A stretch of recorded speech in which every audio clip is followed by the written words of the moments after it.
Penyanyi Nurul Wahab terinspirasi mendengar kisah Nur Sajat dan menyifatkan usahawan sensasi itu seorang individu yang kuat. Nurul atau Nurul Huda Abdul Wahab, 43 tahun, berkata dia terkejut mendengar cabaran terpaksa dilalui Sajat ketika bertemu dengan Sajat di Sydney, Australia.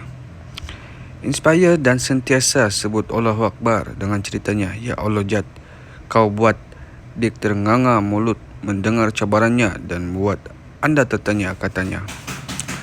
Nurul bertemu Sajat di Sydney, Australia. Nurul berkongsi pertemuan dengan Sajat di Sydney ketika bercuti di negara tersebut di Instagram miliknya.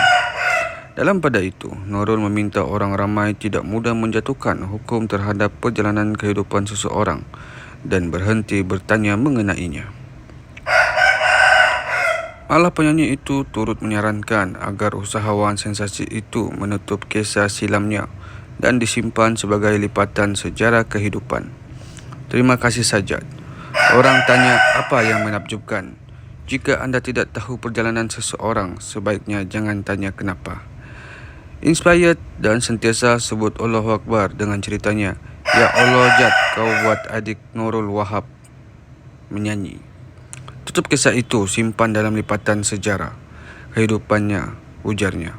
Malah Nurul sendiri berjanji untuk menyimpan kisah dikongsi Sajat kepadanya dan menyifatkan usahawan itu seorang yang baik hati. Untuk rekod, Sajat pernah mencetuskan misteri apabila gagal dikesan pihak berkuasa selepas waran tangkap dikeluarkan oleh Mahkamah Tinggi Syariah Shah Alam Selangor pada 23 Februari yang lalu.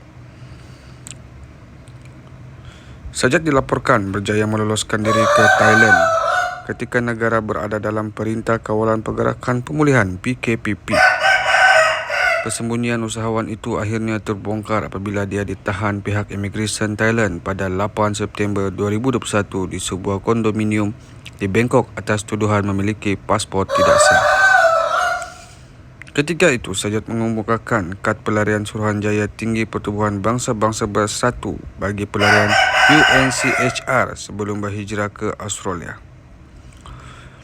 Tutup kisah itu simpan dalam lipatan sejarah kehidupannya, kata Nurul. Malah Nurul sendiri berjanji untuk menyimpan kisah dikongsi Sajat kepadanya dan menyifatkan usahawan itu seorang yang baik hati. Untuk rekod, Sajat pernah mencetuskan misteri apabila gagal dikesan pihak berkuasa selepas waran tangkap dikeluarkan oleh Mahkamah Tinggi Syariah Shah Alam.